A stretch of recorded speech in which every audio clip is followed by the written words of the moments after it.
All right, welcome back. Today has been an interesting day. We're expecting another storm tonight and tomorrow, so everyone's kind of prepping and doing everything to get ready for that. So it's taking me a little bit longer to sit down and do the video, but I did get the reading done. The Science of Success, Napoleon Hill.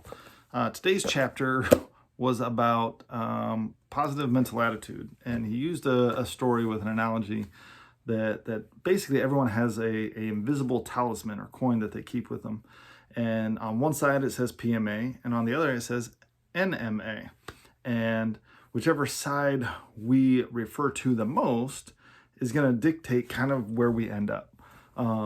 That if we utilize a positive mental attitude consistently over time, that's going to raise us to the heights of success in whatever endeavor we're looking at.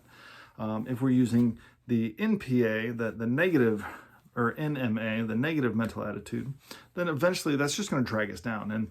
And if we, while we're at a high level, flip that coin and start thinking negatively while we have a success level, it can destroy that success. It can bring us down off of that peak, so to speak. And the thing that I love about the way he articulates this is not that positive mental attitude is everything, but that it's a starting point, right? That our actions need to flow out of being positive instead of flowing out of being negative, and not in this mindset that if I have positive mental attitude, then things will just automatically get better. And he acknowledges that that's not entirely true, because we need to add application to that positive mental attitude. So that positive mental attitude may help us think more prosperously in our thought life, and open doors for us to take new actions that we wouldn't have previously thought about. Help us solve problems in unique ways because we're thinking positively about the solution instead of constantly thinking negatively about whatever the problem is. And so it's not some magical, like, I'm going to sit and think positive, and just by thinking positive, all of a sudden positive things are going to come at me.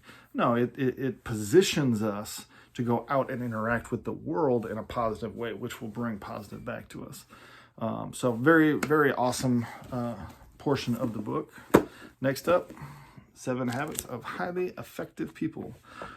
Today's portion, I've got to admit, is something that I've heard a lot about and I've struggled with, but I've been improving at. And this is something that I think is very huge and very impactful. And this is one of the few things in the interdependence section of the third set of or the second set of 3 habits, that has more to do with you and things within your circle of control, not just your circle of concern, but within your actual circle of influence and control.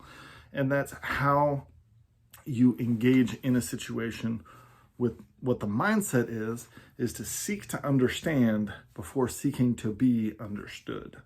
And he talked about how there's a difference in active listening and understanding, because active listening, there's some techniques to be an active listener, and sometimes they come across as patronizing, because you're not actually trying to understand, you're just trying to get your way, and you're using it as a tactic instead of actually trying to understand the person. So active listening is a technique, which is the tip of an iceberg, which should be built on the foundation and character of the iceberg that's submerged, that is wanting to understand. So if you want to understand the big portion, your heart wants to understand this person's point of view, then that tip of the iceberg would be the technique, which is active listening, engaging, not just repeating back to them what they said, but taking a second to think about what they mean and how that situation makes them feel, and repeating back to them their feelings with the meaning to show them that you understand on a deeper level, instead of trying to fix, instead of trying to give advice, instead of trying to judge them. You're literally just listening to understand, because most people, myself included, and that's why I preface this portion, the majority of our conversations we're focused on what we're going to say next and not actually listening or paying attention to what the other person is saying. And so it's vital that we pause and we slow down a little bit, because if you think about it, there's really only 4 ways that people communicate, and that's phone, text of some sort, being internet, newsprint, whatever, text messages. But there's print text.